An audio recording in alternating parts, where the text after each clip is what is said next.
आमे तांको स्वागत करुचु। आमर सहित अछंती दलर मीडिया कोऑर्डिनेटर एवं प्रवक्ता डॉक्टर प्रियव्रत माझी महोदय, आमे तांको स्वागत करुचु।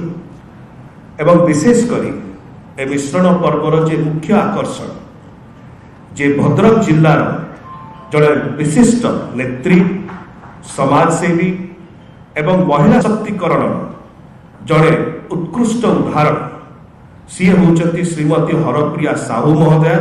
आमे तांको स्वागत करुचु। आज से भारतीय जनता पार्टी को परित्याग करी आज विजु जनता दल रे जॉइन करुचंती। मिश्रण होची ताकर आज विजु जनता दल रे, सेतपे करताली सहित आमे से मानको स्वागत करुचु, ताको अभिनंदन करुचु।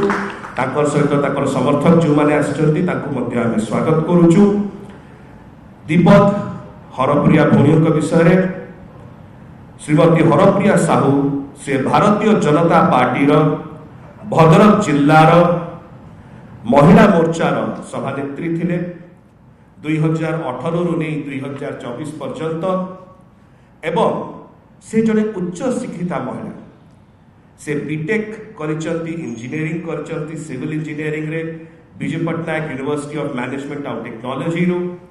ता सहित से अनेक गुरुत्वपूर्ण नेतृस्थानीय कार्यक्रम रे सी संपृक्त रही।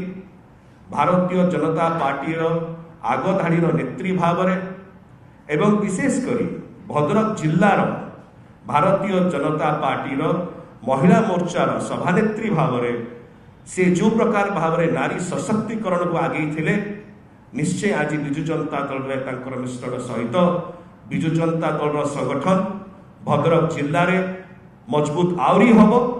एवं विशेष करी 2024 निर्वाचन परिप्रेक्षी रे उभय भद्रक लोकसभा आसन रे एवं भद्रक विधानसभा एवं समस्त 7टी जाक विधानसभा आसन रे विजु जनता दल बहु मार्जिन रे जययुक्त हबो, यह निश्चित करुची।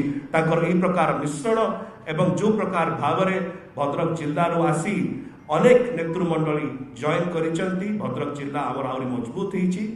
एई समय रे दलर सभापति माननीय मुख्यमंत्री श्री नवीन पट्टनायक महोदय तरफ दलर सांगठनिक संपादक श्री प्रणव प्रकाश दास महोदय तरफ एवं दलर समस्त नेतृमंडली तरफ आमे श्रीमती हरप्रिया साहू महोदया को विजु जनता दल में सम्मिलित करुचु।